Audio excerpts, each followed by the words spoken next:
Rénovation de bâtiments, on a voulu préciser la notion de toiture solarisable.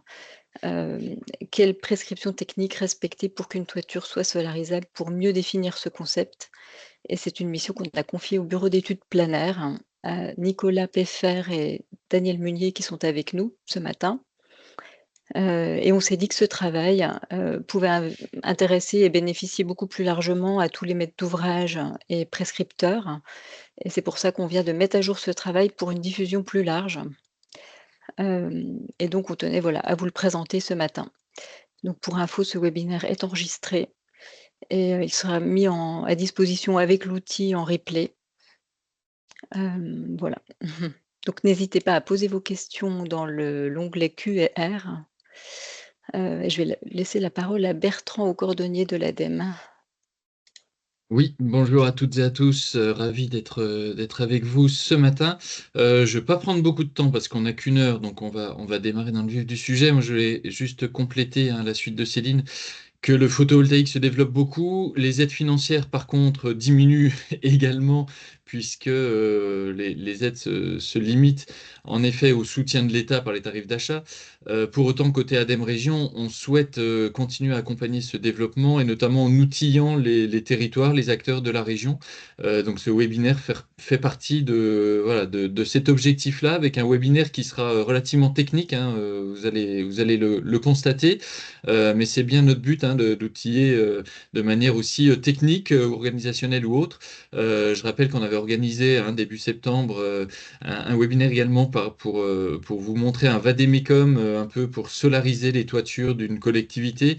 L'ADEME vient également de sortir un guide d'une vingtaine de pages sur l'autoconsommation collective que vous retrouvez sur la librairie ADEME, hein, au niveau national. On va refaire des sessions de formation également sur le photovoltaïque dans l'année. On aura les dates prochainement. Donc voilà, on essaye de vous accompagner dans le développement de vos projets. Donc n'hésitez pas non plus à nous faire remonter vos besoins par rapport à ça. On est vraiment à votre écoute. Et puis pour vous accompagner, vous avez aussi des structures, hein, qui vous accompagnent sur le territoire régional. Pour les collectivités, les syndicats d'énergie vraiment mettre en place une offre d'accompagnement sur le développement du solaire, de l'autoconsommation. Donc n'hésitez pas à aller solliciter vos syndicats. Sur les plus gros projets, on a les conseillers, les générateurs également qui sont là. Et puis pour les entreprises, hein, nous avons mis en place une mission d'animation spécifique sur le photovoltaïque pour les entreprises au sein de la CCI. Donc ne pas hésiter non plus à contacter ces animateurs. Si vous voulez les contacts, n'hésitez pas à nous envoyer un petit mail suite au webinaire. Voilà, et ben pas plus long de mon côté, je laisse la parole à Planer pour le webinaire. Merci Bertrand. Donc, je suis Nicolas Peffer du bureau d'études planaires, un bureau d'études spécialisé en solarisation photovoltaïque et solaire thermique. Je serai accompagné durant cette présentation de mon responsable, Daniel Munier, qui va se charger de répondre aux questions auxquelles je n'ai pas accès en direct durant la présentation, euh, et qui seront éventuellement abordées à la fin de la session de présentation, pour complément. Et si on n'arrive pas à répondre à toutes les questions, elles seront envoyées après l'événement. Alors l'objectif de la présentation d'aujourd'hui, c'est de vous aider à un petit peu mieux comprendre ce sujet, d'implantation de panneaux photovoltaïques sur les toitures, et j'espère que, à l'issue de ce webinaire, les maîtres d'ouvrage, auront des connaissances, plus affirmées sur la thématique et seront plus à l'aise. Au niveau du découpage de cette présentation, je vais commencer par, aborder les principaux types de toitures qu'on peut solariser. Ensuite, j'aborderai les exigences à respecter au niveau de la toiture et de l'implantation. Heu, Après ça, j'aborderai les évaluations techniques, qui sont associées au système d'intégration des panneaux photovoltaïques, et enfin, on quittera la présentation pour aller vers, l'outil Excel, qui, répertorie un certain nombre d'évaluations techniques. Alors commençons par les principaux types de toitures. Ici, vous avez un extrait de l'outil, donc heu, il est construit. C'est une page sur laquelle vous avez cet ensemble de boutons qui vont vous renvoyer vers différents onglets et chaque onglet, en fait, correspond à un type de toiture. Donc une toiture, c'est un support et au-dessus de ce support, une couverture.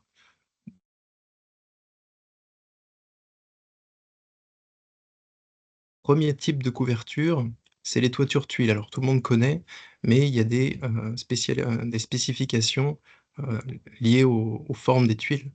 Donc on a des tuiles plates sur la gauche, donc vous voyez plusieurs formes, des tuiles canal et enfin des tuiles à emboîtement. Donc vous voyez, là c'est très visuel, ça vous aide à identifier rapidement votre toiture.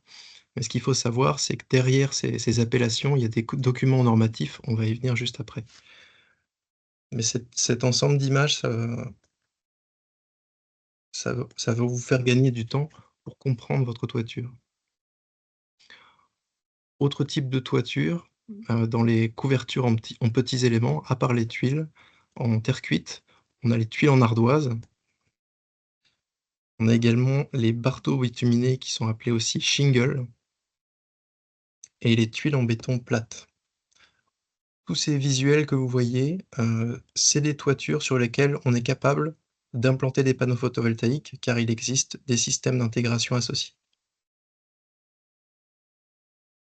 Autre type de couverture, les couvertures qu'on dit à grands éléments. Ici, on a des bacs. Alors, ils se différencient en bacs à simple pot. Donc, sur la gauche, vous avez la plaque nervurée.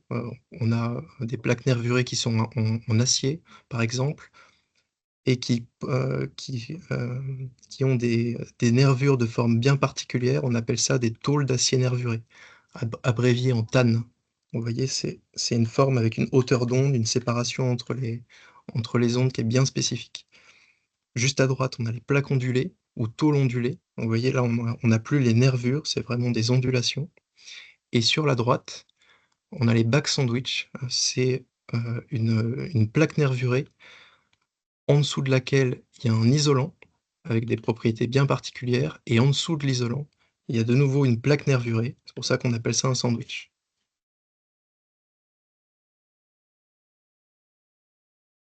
Encore un autre, type de couverture en grands éléments, on a les toitures bien spécifiques qui sont les toitures à joint debout. Donc il y a plusieurs matériaux possibles pour les toitures en joint debout. Typiquement, c'est le zinc ou l'aluminium. Donc vous voyez à gauche, ce qui constitue le joint debout, ce n'est pas cette barre-là qu'on voit à l'horizontale, ce sont toutes les nervures qui sont là, en biais sur l'image. Et donc on a des plaques en matériaux zinc ou aluminium qui viennent se joindre au niveau de cette saillie en formant un joint, qui est, de forme arrondie et plié pour éviter l'infiltration d'eau. Et donc ça, c'est ce qui crée la dénomination de joint debout. On y reviendra durant la présentation, mais ce type de toiture est bien particulier parce que, pour ce qui est des évaluations techniques associées aux panneaux photovoltaïques qui peuvent être implantés sur cette toiture, on est assez limité et pour l'instant, il n'y a que les systèmes avec joints de bois aluminium, heu, qui sont, associés à une évaluation technique. Tout ce qui est toiture, zinc, joint de boue, on n'a pas d'évaluation technique, donc ça pose des problèmes en termes assurantiels. On va y revenir juste après pour que vous compreniez bien ce sujet. Autre type de couverture grands éléments, les toitures en fibrociment. Alors je précise, donc c'est des tôles qui sont ondulées avec une matière en fibrociment, mais je précise que c'est sans amiante. L'amiante étant interdit, donc toute toiture en fibrociment qui sera amiantée, heu, ce qui est repéré par un diagnostic amiante, devra être déposée si on souhaite installer des panneaux photovoltaïques.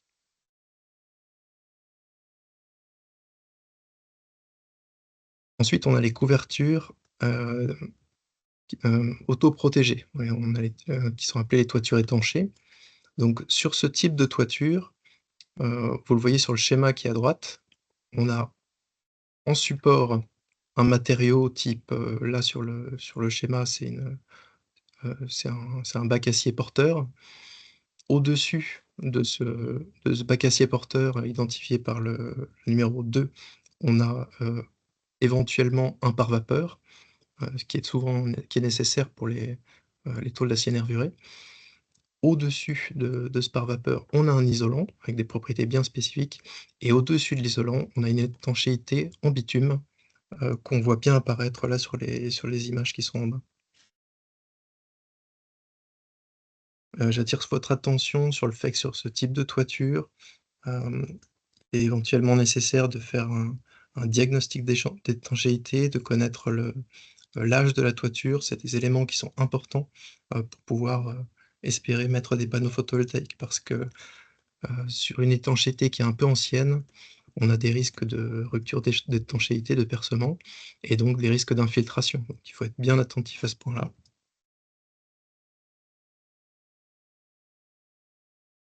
Autre type de toiture, les toitures étanchées avec protection lourde. Elles ressemblent un petit peu à la précédente, sauf qu'au-dessus de l'étanchéité, on a une protection supplémentaire, donc la protection lourde qui est en fait constituée de gravier. Généralement, c'est 4 centimètres d'épaisseur de gravier avec des calibres, bien particuliers. Et donc sur l'image du dessous, là, vous avez une toiture, étanchée avec protection lourde où entre les surfaces où il y a les graviers, on voit, les joints de dilatation de la toiture ressortir. Donc là, on voit apparaître l'étanchéité.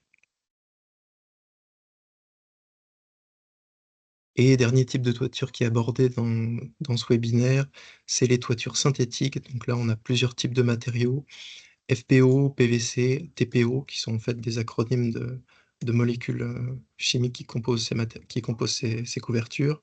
Et vous voyez qu'avec les images, il est difficile d'identifier, heu, ben, rapidement quel est le matériau de la toiture. Il faut vraiment connaître et donc pour, identifier ce type de toiture, seul l'étancheur ou le DOE, c'est-à-dire le dossier des ouvrages exécutés à la fin de la construction de la toiture, permettront d'identifier précisément cette couverture.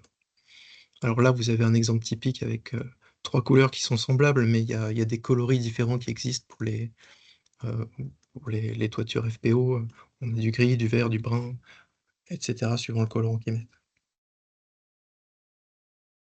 J'aborde ensuite les exigences à respecter sur les toitures. Donc toutes les toitures, quand elles sont réalisées selon les normes, elles doivent respecter les NFDTU. Donc DTU pour documents techniques unifiés. Donc c'est des documents à statut normatif qui décrivent les règles de l'art, pour ces différentes toitures.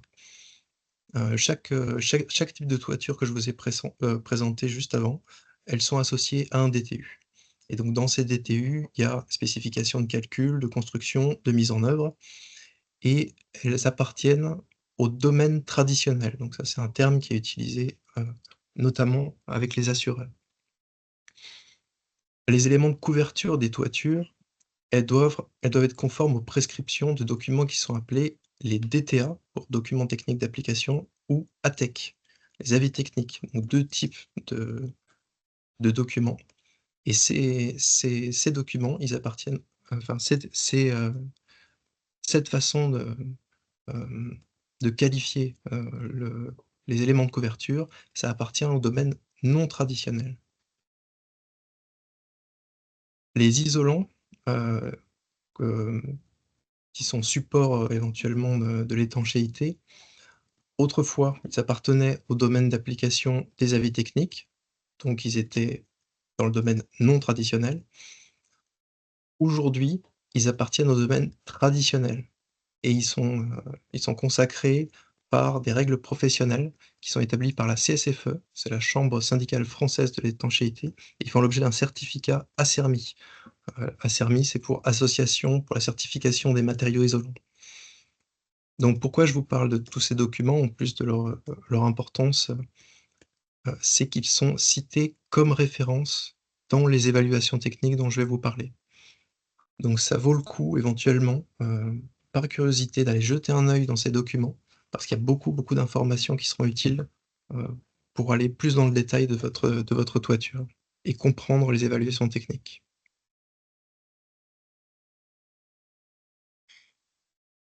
Dans les exigences à respecter, pour ce qui est de la solarisation des toitures, il y a peut-être un terme qui vous vient facilement à l'esprit, c'est l'expression toiture PV-ready.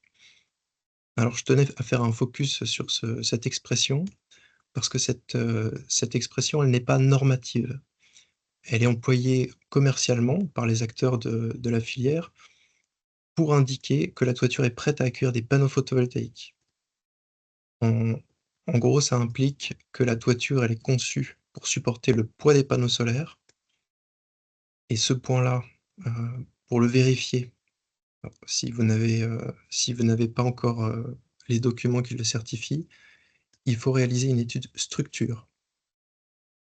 Donc c'est des bureaux d'études structure qui réalisent ce type de travail et ils perm et ça l'étude structure va étudier l'implantation, ce qu'entraîne l'implantation des panneaux photovoltaïques en termes de surcharge sur la structure et la nécessité, éventuelle de renforcer la structure pour supporter le poids des panneaux. Ou si, dans le cas idéal, la toiture est adaptée pour recevoir les panneaux photovoltaïques. Deuxième critère qui est, caché derrière l'expression PV-ready, c'est pour les toitures avec étanchéité, le fait que cette étanchéité elle est compatible avec l'installation des panneaux et qu'elle garantit une fixation stable sans compromettre l'intégrité de la toiture.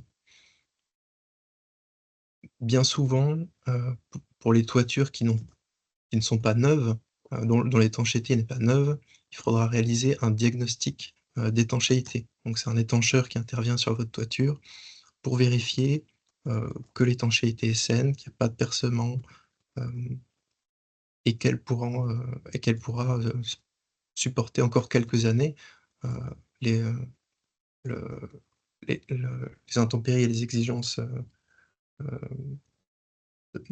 liées à l'implantation des panneaux photovoltaïques. Hem, ce qu'il faut avoir comme ordre de grandeur à l'esprit, c'est une installation photovoltaïque, ça a une durée de vie de 20 à 30 ans. Donc si votre étanchéité, elle a 10 ans, il faut bien se poser la question: «Est-ce qu'elle est capable de supporter encore 20 ans ou 30 ans avec des panneaux dessus?» Parce qu'il faut savoir que s'il faut refaire cette étanchéité, il va falloir déposer tous les panneaux qui sont dessus. Donc ça, c'est très important en début de projet de bien vérifier ce point.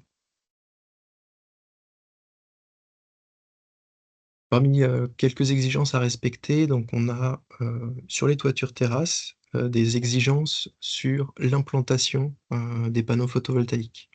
Sur la gauche, vous avez un schéma qui définit, des distances à respecter entre les éléments de toiture et le champ photovoltaïque. Donc typiquement, vous devez respecter une distance de 1 mètre entre les accrotaires, c'est-à-dire les éléments en bord de toiture, et votre champ photovoltaïque. Alors pourquoi 1 mètre? Bah, c'est pour permettre la circulation, heu, au niveau des accrotaires. Vous devez également respecter entre les différents champs photovoltaïques une distance d'au moins 0,9 m et cette distance de 0,9 m doit aussi être respectée entre le champ photovoltaïque et toute émergence de la toiture. Donc ça peut être des évacuations, des équipements techniques et dernière chose, hem, votre champ photovoltaïque, il ne doit pas dépasser une surface de 300 m². Donc s'il y a plus de 300 m² de panneaux photovoltaïques, il faudra que vous divisiez votre champ en plusieurs champs sur la toiture, comme on le voit sur le haut du schéma. Également, en longueur, le champ photovoltaïque ne doit pas dépasser 30 mètres. S'il dépasse 30 mètres, même chose, vous devez le diviser en plusieurs champs. Après dans les exigences à respecter, rapidement, on a des câbles qui sont associés à l'installation de panneaux photovoltaïques. Ben, ces câbles, et les connecteurs électriques associés, ils doivent être placés dans des chemins de câbles.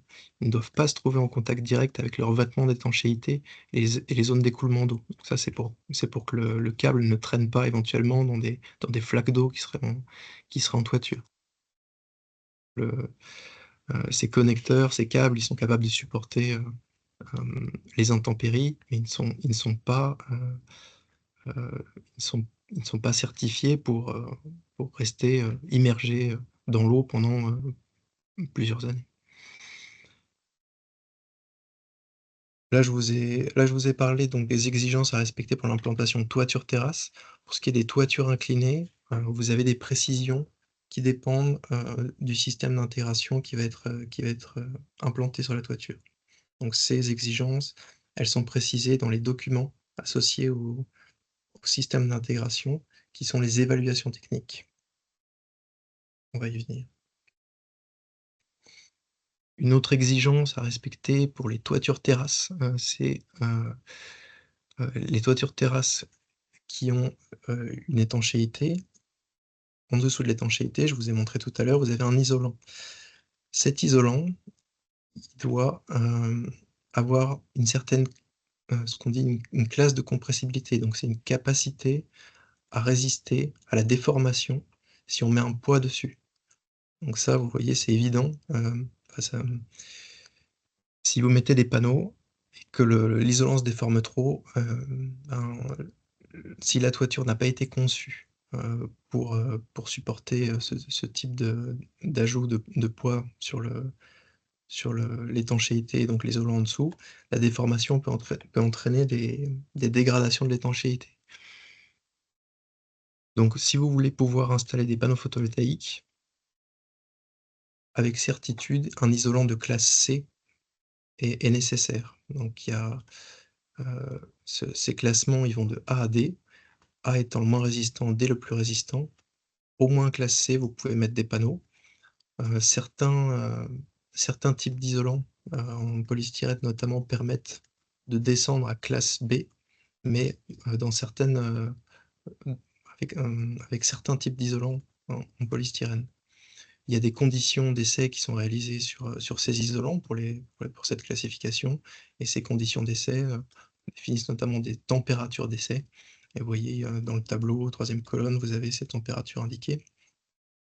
Et pour la classe C dont je vous parlais tout à l'heure, il faut que l'isolant soit de classe C, heu, à 60°, heu, lorsqu'il y a une protection lourde, ou de classe C à 80° s'il n'y a pas de protection lourde.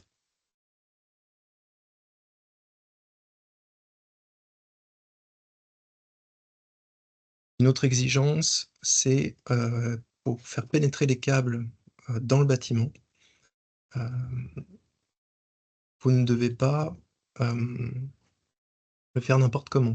Si vous êtes en toiture-terrasse et que vous voulez passer à travers l'étanchéité, il faut mettre en place ce qu'on appelle une crosse, donc c'est ce que vous voyez en dessous, avec des dimensions bien particulières et une implantation bien particulière. Sur la droite, vous voyez des parties noires sur ces crosses. En fait, les parties noires, ce sont des relevés de l'étanchéité qu'il y a sous le gravier, qui vont permettre d'avoir une bonne étanchéité de la toiture au niveau du passage de la crosse. Heu, cette, cette incurvation en colle de cygne, bah, elle permet aux intempéries de ne pas pénétrer dans le bâtiment, et il faut respecter une certaine incurvation et un certain diamètre de la crosse pour pouvoir faire passer les câbles facilement. Si on est trop juste au niveau du diamètre de la crosse, on n'arrivera pas à faire passer les câbles. Autre possibilité, descendre en façade, heu, du bâtiment, et pour ça, il faut prévoir un chemin de câble adapté pour pouvoir, heu, contenir les différents câbles qui vont passer.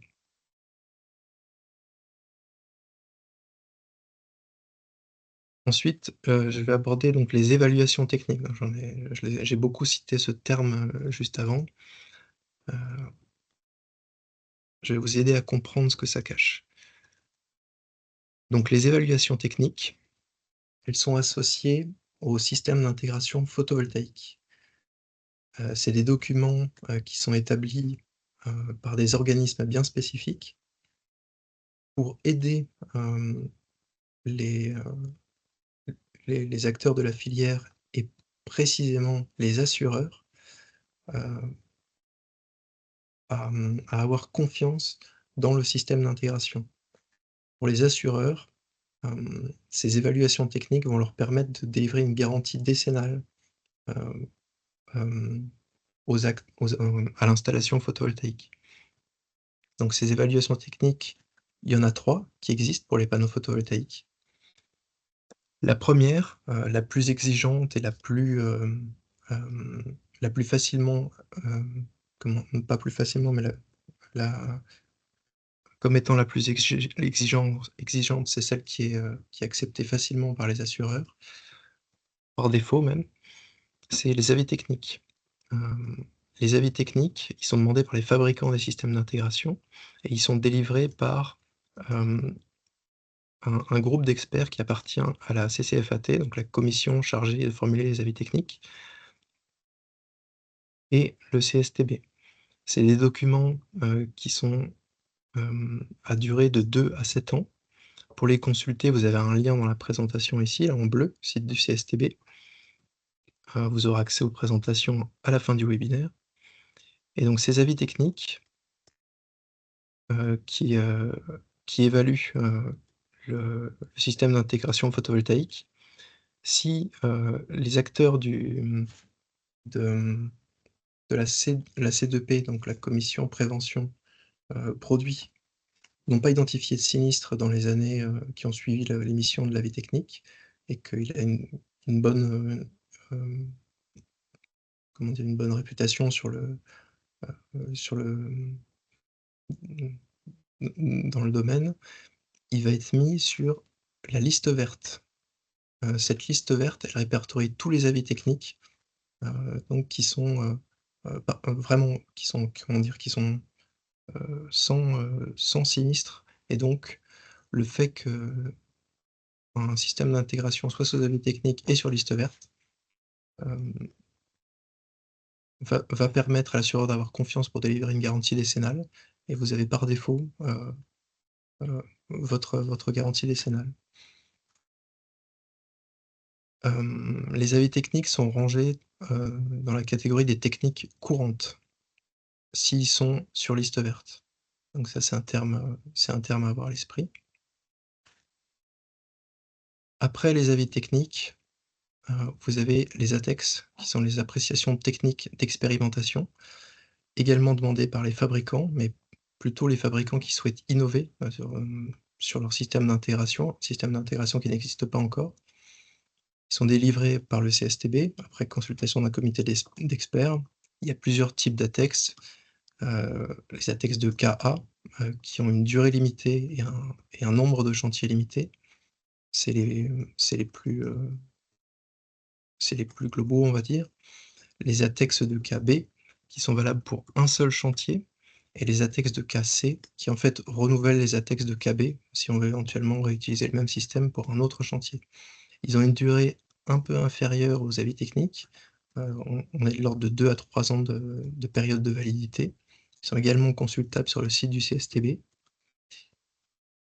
et ils appartiennent aussi aux techniques courantes. Donc pas de risque assurantiel pour avoir une garantie décennale. Bien souvent, les systèmes qui sont, à texte de Cara, qui arrivent à à l'issue de leur période de validité, sont passés en avis enfin le fabricant demande à passer, son système d'intégration en avis technique pour avoir une période de validité plus longue. Et enfin, troisième évaluation technique, ce sont les enquêtes de techniques tout nouvelles ou ETN. Elles sont, demandées par le fabricant aussi, mais elles sont délivrées non pas par les groupes que j'ai, cités précédemment, qui sont des groupes, bah, des groupes, d'experts, indépendants, hem, mais par des bureaux de contrôle, qui sont des organismes privés. Leur durée de validité, elle est proche de celle des ATEX, on est sur 1 à 3 ans et pour consulter ces ETN, vous devez aller sur les sites des fabricants ou contacter directement les fabricants. Les évaluations techniques sous ETN, elles sont rangées dans les techniques non courantes pour les assureurs, ce qui entraîne, la nécessité de la part, ben, de l'entreprise qui va le préconiser, de réaliser une déclaration préalable auprès de son assureur, qui va lui derrière soit accepter, avec cette évaluation technique de délivrer une garantie décennale, soit, demander une adaptation de la prime d'assurance, parce qu'il a, quelques doutes sur, la capacité du système, heu, mmh, à ne pas entraîner de sinistre sur la toiture. Donc ça, c'est, propre à chaque assureur. Donc il faut, lorsque vous avez étudié lorsque vous avez un système d'intégration pour une toiture qui est sous évaluation technique, il faut que vous consultiez votre assureur pour savoir, si, heu, s'il a déjà connaissance de ce type d'évaluation technique, pour ce produit-là et si, pour lui, il n'y a aucun problème. Donc ces 3 types d'évaluation technique, vous allez les retrouver dans l'outil. Heu, je vais revenir dessus juste après.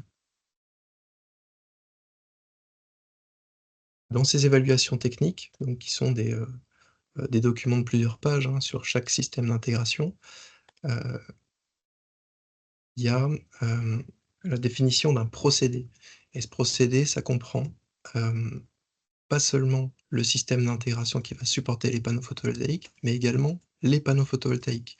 Pour ça, on a une grille de modules photovoltaïques, qui accompagne soit l'avis technique, soit la TEX, ou qui est dans, l'ETN et qui certifie que le module qui est cité, il est compatible avec le procédé. Pourquoi? Parce que, les modules photovoltaïques, ils ont des dimensions, particulières, ils ont parfois des formes au niveau du cadre qui sont particulières et donc il faut, vérifier la compatibilité avec le module. Comme vous le savez, le domaine photovoltaïque évolue très rapidement, les fabricants de modules sortent des nouveaux modules, heu, chaque, heu, chaque année, parfois chaque mois et donc si vous ne voyez pas un module photovoltaïque dans, cette grille de modules photovoltaïques associée à l'évaluation technique, il est nécessaire de faire la démarche de demander, à l'ajouter, à la grille de modules associée à l'évaluation technique, si, il est possible de l'ajouter. D'autre part, dans les évaluations techniques, il y a également les éléments constitutifs de la toiture de destination et les conditions d'emploi. Donc les conditions d'emploi, c'est plusieurs choses, c'est la zone géographique, où est implanté, le bâtiment, qui va avoir des conséquences sur, hem, les intempéries auxquelles sont soumis le bâtiment, que ce soit neige, vent, les caractéristiques du bâtiment, et de sa couverture, donc heu, les modèles, les isolants, étanchéité, le type de charpente. Également, bah, l'implantation des modules, je vous le disais tout à l'heure, pour les toitures inclinées, vous avez le détail et je cite également dans ces évaluations techniques apparaissent les expositions atmosphériques et ambiance intérieure du bâtiment.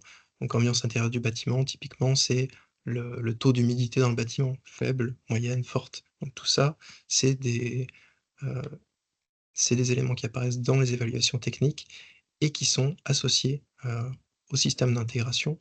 Si vous souhaitez que, mmh, que votre, que votre assurance délivre la garantie décennale, il est nécessaire de respecter tous ces points, associés au système d'intégration. Hem et en cas de sinistre, ça peut arriver, l'expert, qui va intervenir, il aura pour mission de comparer, ben, le domaine d'emploi et le système photovoltaïque qui a été indiqué dans l'évaluation technique. Donc il va regarder tous les points que je vous ai cités et si tous les points ont été respectés, ben, il considérera que l'installation était bien conçue, suivant, l'évaluation technique. Par rapport aux évaluations techniques que je vous ai citées, je rappelle ATEC, ATEX, ETN, heu, les ATEC sont plus exigeants et ils ajoutent des exigences notamment sur les caractéristiques électriques de l'installation. Heu, un exemple ici, ben, c'est le phénomène de point chaud pouvant conduire à une détérioration du module qui est évitée grâce à l'implantation de diodes bypass sur chacun des modules photovoltaïques. Ce type de préconisation, ça apparaît dans les avis techniques et ça rajoute, la fiabilité, une fiabilité supplémentaire et une exigence supplémentaire, à l'installation photovoltaïque. On revient sur les assurances. Je vous disais qu'en amont du projet, il est nécessaire de contacter l'assureur à propos du système d'intégration pressenti et de l'évaluation technique associée. Il existe sur le marché des systèmes d'intégration qui ne sont pas sous évaluation technique et dans ce cas, ben, il y a il y a très, très peu de chances que, l'assureur suive, pour assurer la toiture. Heu, donc une fois cet assureur contacté, ben, il pourra donner son aval pour la délivrance d'une garantie décennale au constructeur de l'ouvrage, donc constructeur de l'ouvrage, installateur, un bureau d'études. Ça comprend une assurance dommage ouvrage pour le maître d'ouvrage et une assurance responsabilité civile professionnelle à tous les professionnels, qui vont intervenir sur le chantier, donc les installateurs des panneaux, le maître d'œuvre. Donc typiquement, il va falloir, réaliser une attestation d'assurance responsabilité civile décennale. Pour le bureau d'études, ça veut dire, mention des activités de maîtrise d'œuvre et de conception de systèmes électriques et ça doit préciser aussi, que le bureau d'études est, est qualifié pour concevoir des installations photovoltaïques en toiture. Et concernant les installateurs, il y a une précision que l'installateur est apte à réaliser les installations photovoltaïques. Ensuite, les attestations d'assurance décennale, elles sont transmises par le maître d'ouvrage à l'assureur dommage ouvrage et en cas de désordre, en cas de sinistre, l'assurance dommage d'ouvrage, elle permet un financement rapide des travaux de réparation des dommages, qui relèvent de la garantie décennale. En cas d'évaluation technique de type ETN, il faudra systématiquement, réaliser une attestation nominative de chantier, donc maître d'ouvrage, maître d'œuvre, assureur dommage ouvrage. C'est un document qui est demandé. Tous les points que je cite ici, vous pouvez retrouver des explications, plus détaillées, exhaustives, dans un guide qui a été réalisé par le CSTB, qui est en lien ci-dessous. Donc c'est le guide pour installer des systèmes photovoltaïques à l'attention des maîtres d'ouvrage, des maîtres d'œuvre et des entreprises.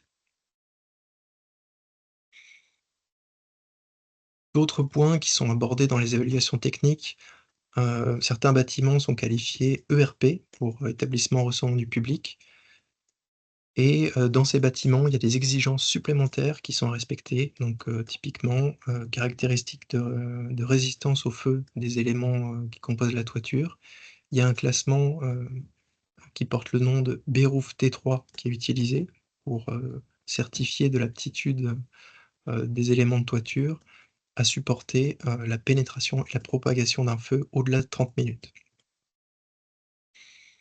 À cette exigence-là, il faut ajouter des recommandations qui sont formulées par les SDIS, donc c'est, le SDIS, c'est le service départemental d'incendie et de secours, heu, qui préconise pour les ERP, des exigences bien particulières, formulées, bien souvent à partir d'éléments issus de rapports de la CCS.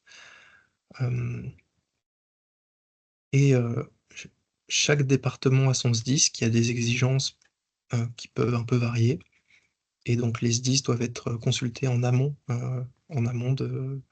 du chantier pour pouvoir, connaître si, leurs exigences, sont respectées. Et enfin, un autre type d'exigence qui apparaît dans ces évaluations techniques, c'est les contraintes liées au vent et à la neige. Donc ça, c'est des règles qui sont issues de NV65 et suivant la rigueur climatique de la zone géographique où vous êtes implanté, il y aura, des caractéristiques à respecter pour la toiture. Donc typiquement, charge de neige en toiture, ça veut dire, les éléments qui supportent la couverture de la toiture qui doivent être, heu, à des distances, bien spécifiques, par exemple des entraxes entre pannes, hem, pour éviter, tout sinistre lié à un des événements de neige importants. En plus de l'implantation des panneaux photovoltaïques, ça peut avoir un poids qui est relativement important. Et enfin, les évaluations techniques, donc les ATEC, les ETN, les ATEX. Je vous ai dit tout à l'heure, ils ont une période de validité.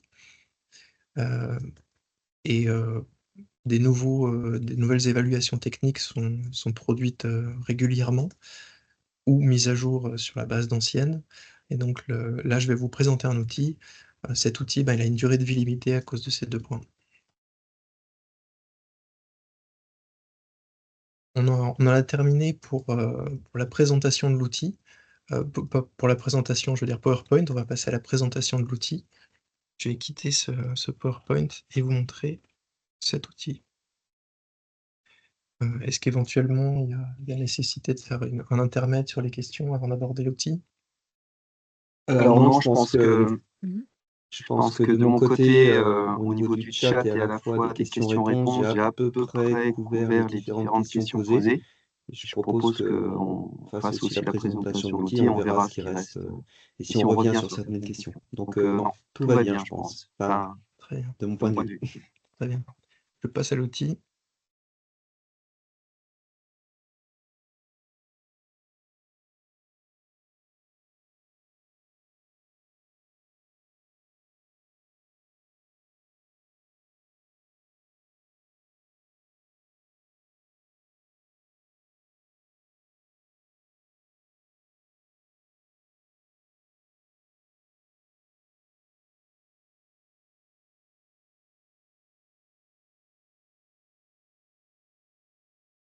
Alors cet outil, tableau Excel, est-ce qu'au niveau de la définition, on est bien? C'est visible?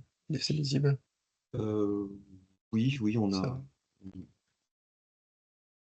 Alors, cet outil, c'est un tableur Excel composé de plusieurs onglets. L'onglet le plus important,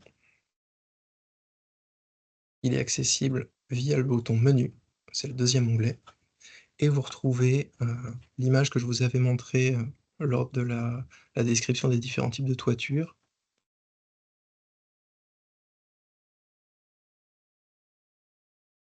Chaque bouton va vous amener à une section de l'outil, donc typiquement, pour les types de toiture, ça va être un onglet par type, et suivant que le bâtiment soit ou non ERP, vous allez être, redirigé vers une section qui se situe un peu plus bas, avec un texte qui décrit, beaucoup d'éléments que j'ai abordés durant la présentation, mais également, quelques critères supplémentaires. J'ai pas pu tout mettre dans la présentation de ce matin. Et à droite des différents types de toitures que vous avez ici, vous avez la mention, heu, de savoir si oui ou non, votre toiture dispose enfin ce type de toiture dispose d'une évaluation technique de type ATEC, tous les ATEC, oui ou non, ou ETN. Donc vous voyez que suivant le type de toiture, il y en a certaines qui n'ont pas d'ATEC qui soit disponible, mais on peut trouver, une ETN. Alors l'outil, il est très simple à prendre en main, il y a, heu, à part ces boutons qui renvoient vers les différentes pages, il y a aucune autre fonction dynamique. Le reste, ça va être des tableaux et des textes. Juste avant d'avoir les onglets sur les différentes toitures, vous avez un onglet abréviation, qui vous détaille, les différentes il y en a eu beaucoup, hein, abréviations que j'ai abordées durant ce webinaire, mais également qui apparaissent dans l'outil. Donc typiquement ERP, établissement recevant du public, ATEC, avis technique, et cetera. Donc ça vous aide à défricher un peu cette forêt d'abréviations. Une section bibliographique, donc parfois dans les textes que vous verrez dans les différentes parties de l'outil, il y a des références qui sont identifiées par ce petit symbole-là, et chaque référence, elle renvoie vers un document auquel vous pouvez accéder facilement, qui sont listés ici. Donc on revient au menu et on va commencer, je vais aller rapidement, hein, sur les différents onglets parce que ça va prendre trop de temps sinon. Et on va commencer par les toitures tuiles et ardoises. Heu, Chaque onglet est formé de la même manière. Vous avez sur la partie gauche, un texte qui détaille, quelques éléments spécifiques à respecter, ou des précisions supplémentaires sur ce type de toiture, et sur la droite, vous avez un tableau ou plusieurs tableaux qui listent soit les ATEC, soit les ETN, donc les évaluations techniques dont j'ai parlé. Rapidement sur les toitures tuiles, en plus de ce que je vous ai dit durant le webinaire, ce qui est intéressant de préciser, c'est que pour mettre des panneaux photovoltaïques sur ce type de toiture, ben, il existe, 2 grandes solutions, les systèmes intégrés et les systèmes surimposés. Alors, les systèmes intégrés, c'est l'image qui est barrée sur la gauche, ça correspond à des panneaux photovoltaïques qui vont venir en remplacement d'éléments de la couverture. Typiquement, on va enlever des tuiles pour mettre le système d'intégration qui comporte les panneaux à la place. Alors pourquoi est-ce que j'ai barré l'image?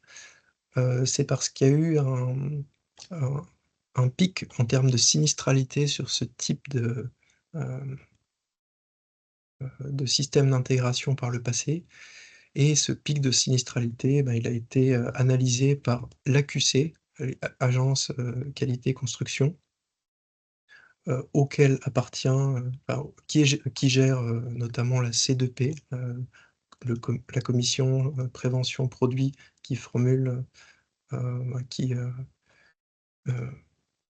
qui analyse les avis techniques, et l'AQC a donc remarqué que sur ce type de système d'intégration intégré en toiture, bah, il y a eu plus de pénétration d'eau, donc sinistre, plus d'incendies, et donc a fortement freiné heu, ben, sur l'acceptation de ce type de système d'intégration. Donc heu, il existe malgré tout, des avis techniques et des ETN qui préconisent, ce type de système d'intégration. Il faudra être prudent lorsque vous allez vers, ce type de solution.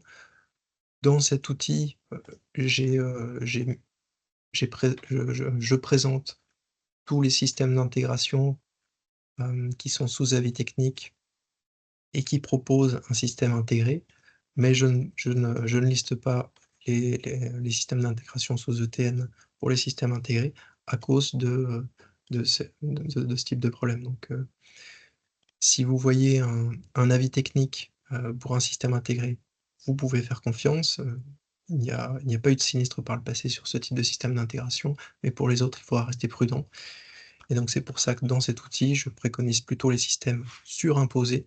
C'est quoi un système surimposé? C'est les systèmes d'intégration photovoltaïque qui vont venir par-dessus la couverture. Donc les panneaux photovoltaïques sont posés au-dessus des tuiles, et ils sont fixés, hem, de différentes manières. Je vais détailler en dessous. Donc dans le texte, je vais pas revenir dans le détail, mais vous voyez par exemple là la liste des DTU, associés aux couvertures. Donc les couvertures que j'ai citées, au début de notre webinaire, les tuyaux en tire cuite, heu, à canal, plate, en béton, et cetera. Les systèmes d'intégration, bah, ils peuvent être éventuellement, composés de crochets, c'est ce que vous voyez sur la gauche. Ces crochets, ils vont être fixés sur les éléments de charpente de la toiture, donc ça peut être hem, sur les chevrons, et le crochet ressort par-dessous la tuile et permet de fixer par-dessus un rail sur lequel est fixé, les panneaux photovoltaïques.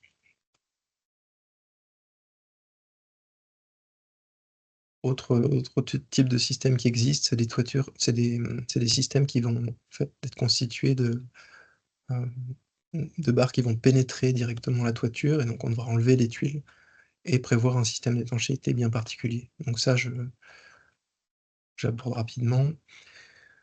Ces toitures-là, il y a plusieurs types de charpentes. Il y a c'est des charpentes qui sont en bois, et celles sur lesquelles on a le plus heu,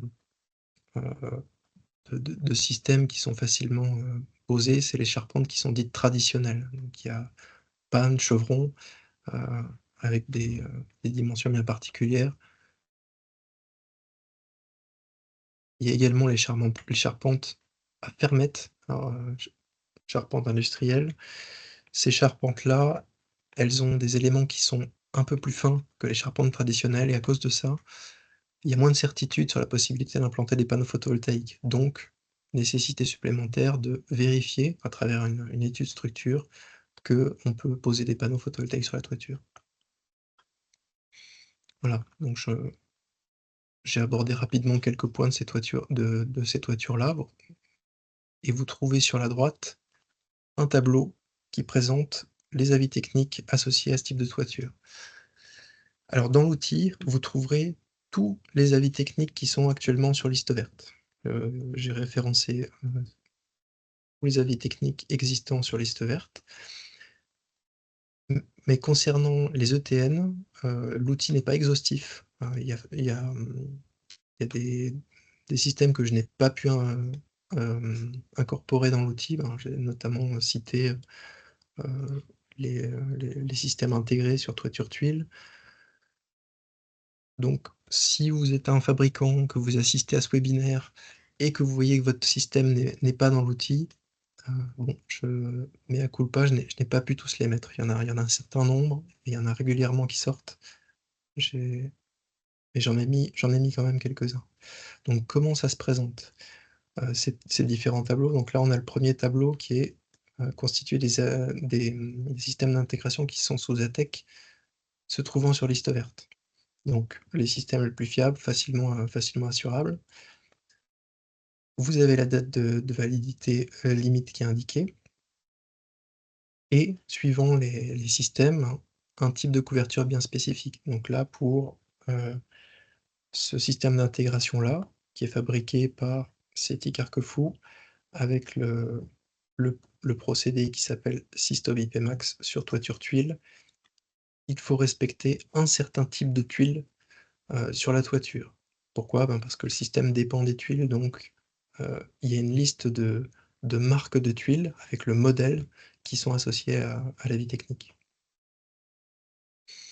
Dans les autres colonnes, vous avez les modules photovoltaïques qui sont imposés. Donc sur ce système-là, il y a aussi les modules photovoltaïques de Systovi qui sont imposés. Donc là, c'est la marque qui est montrée dans le tableau, mais vous devez aller voir dans l'évaluation technique la grille de modules associés qui précise le modèle qui est compatible avec l'évaluation technique. Dans la suite de ce tableau, vous avez les pentes minimales et acceptables de la toiture qui sont acceptées pour que l'avis technique soit valable. Donc là, je précise, 17 degrés pour les tuiles intercuites, 25 pour les tuiles en béton, la pente maximum, 45 degrés. Des dimensions sur les composants de la toiture, donc là, l'anthrax maximum entre les chevrons, là, 900 mm. L'épaisseur éventuellement minimum des lithos, qui est un élément entre les chevrons et les tuiles. La largeur minimale des chevrons, et enfin, une image, si vous souhaitez rapidement voir à quoi ressemble ce système d'intégration. Donc vous pouvez éventuellement agrandir cette image, si vous le souhaitez. Donc voilà, voilà comment se constitue ce tableau. Donc vous avez là les trois titulaires d'avis techniques qui sont sur liste verte actuellement. En dessous, les ETN, tableau qui est fait sur la même base, avec même chose, le nom des titulaires, la référence de l'ETN et sa date de validité et les différentes exigences. Ça, c'est pour les toitures tuiles. Et vu le temps, je pense que je vais aller rapidement sur la suite. Il est déjà 11h57. Donc, vous voyez tous les onglets, ça va se constituer de la même manière. Un texte et les tableaux associés avec les différents, soit avis techniques sur liste verte, soit ETN.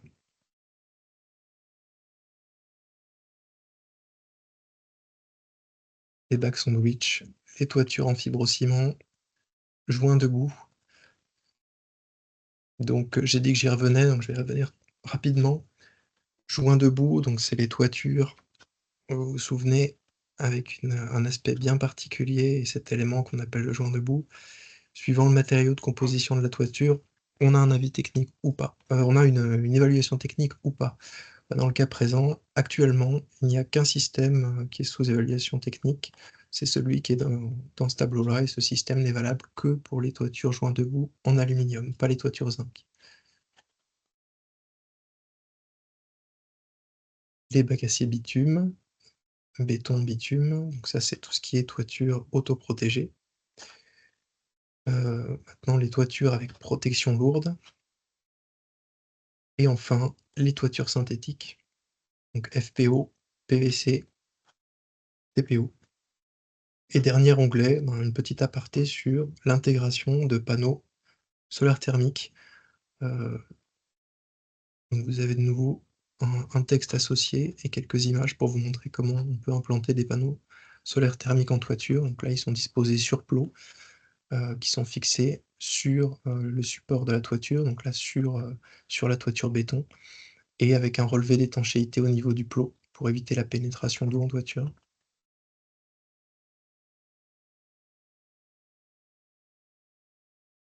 Je m'arrête là pour l'exposition de l'outil. Daniel, je te laisse me dire s'il y avait des questions, vous n'avez pas trouvé de réponse. Alors, on avait une première question qui concernait des toitures en tôle ondulée.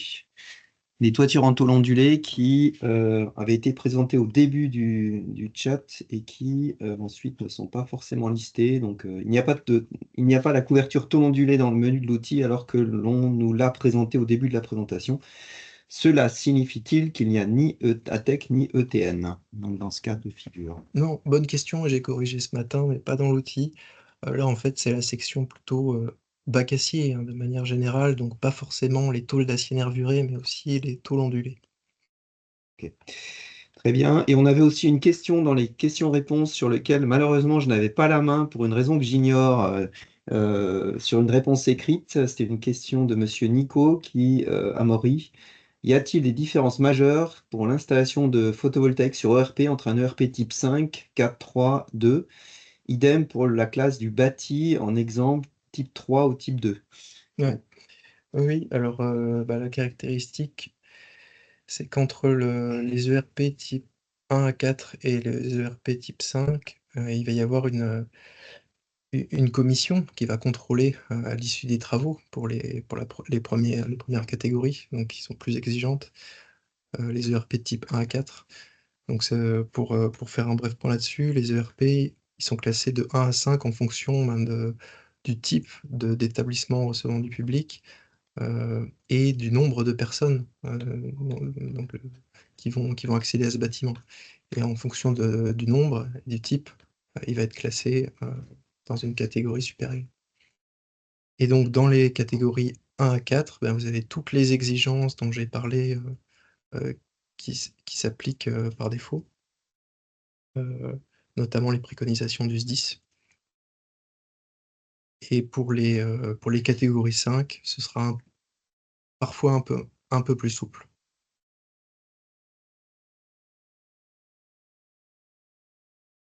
Et type 2 à 3, ça je l'ai pas en tête. Question de nombre Ah de personnes. c'est type, c'est les catégories, ouais. Ah oui. Ok. Sinon, a priori, je pense qu'on a répondu à peu près à toutes les questions qui avaient été écrites. Donc, on peut, bien entendu, il nous reste un petit peu de temps, je pense, on peut allonger un peu la durée de cette rencontre. Et n'hésitez pas à rajouter des questions si on n'a pas répondu à tout. Et comme ça a été indiqué dans les questions-réponses, en fait, bien entendu, le relevé des questions et des réponses va vous être transmis, bien entendu. J'ai essayé de répondre au mieux à des questions qui, pour certaines, étaient vraiment très, très pédagogiques et complémentaires à ce qu'on vous a présenté. Et donc, voilà.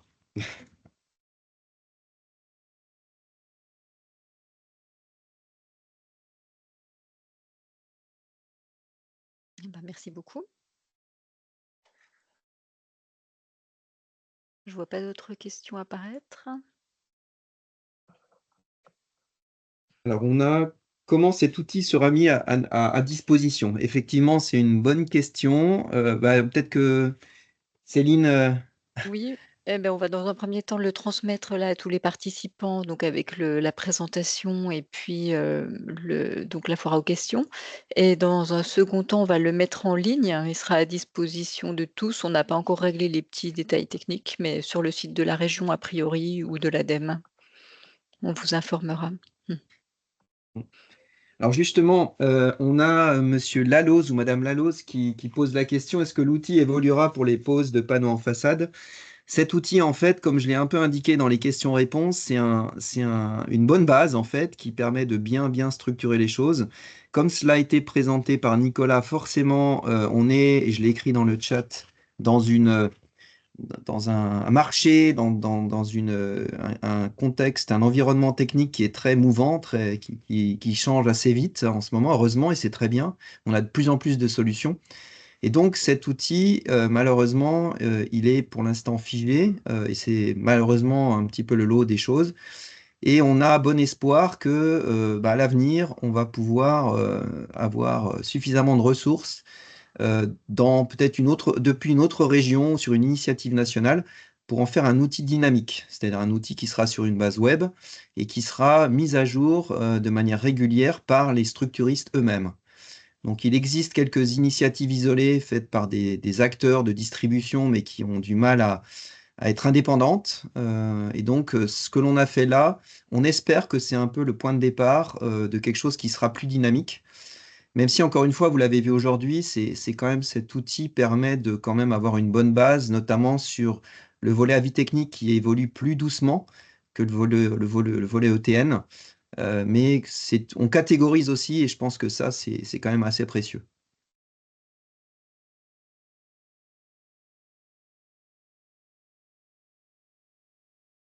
Alors, on a aussi une question de Bruno Cornevin de la région sur la version précédente de l'outil qui avait déjà été mise à disposition de certains d'entre vous. Effectivement, il a été amélioré, il a été élargi. Nicolas parlait de Joint de vous, ça fait partie des bonnes surprises. Et bien sûr, il a été mis à jour sur justement que sont devenus nos ATEC favoris et que sont devenus nos ETN. Y en a-t-il des nouveaux? Lesquels autres sont plus utilisables? Et si vous faites j'ai envie de dire, de la littérature comparée, notamment Bruno, et d'autres, hein, vous verrez que les choses changent forcément en 2 ans et plus. Donc ça met aussi voilà, une sorte de durée de vie et du besoin, je l'ai écrit dans des questions-réponses, de ne pas utiliser de manière sèche cet outil. C'est bien qu'il soit utilisé avec un environnement de compétences et d'expérience.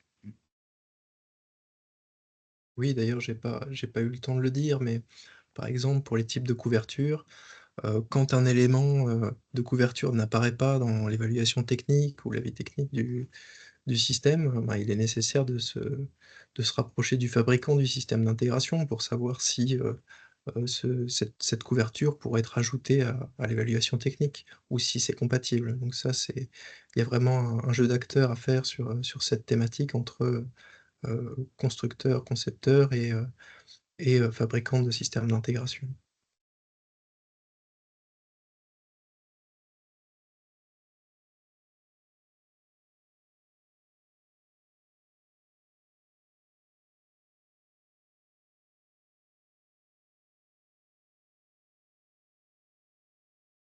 Il y a une question sur, un site internet qui recenserait tous les ETN, mais pas encore, justement. Eh ben non, justement, Voilà, il y a mais quelques c'est initiatives l'idée. isolées qui ont été Mmh. faites, mais qui ont du mal à vraiment être mises à jour et qui peuvent être partiales. Et justement, c'est tout notre objectif actuellement. On est plusieurs acteurs à essayer de pousser pour récolter un budget. Donc on peut citer, hein, il y a des efforts, on cherche des choses du côté de la région Auvergne-Rhône-Alpes. Et là, il faut saluer à la fois l'ADEME et la région Bourgogne-Franche-Comté pour faire justement cet effort à notre niveau pour faire cette mise à jour.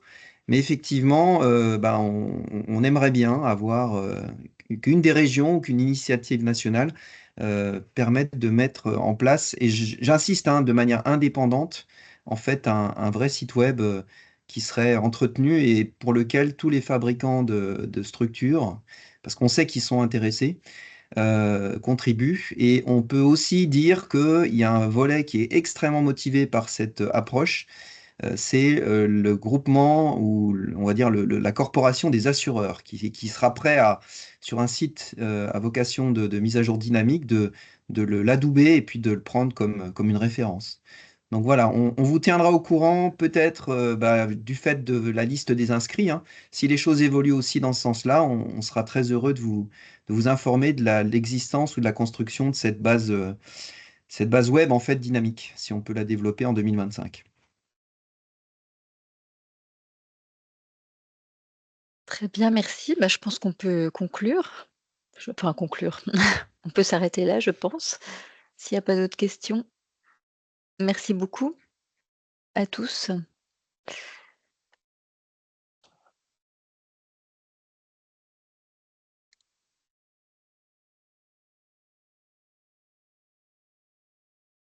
Ouais, il y avait beaucoup de questions. J'espère que tout ont été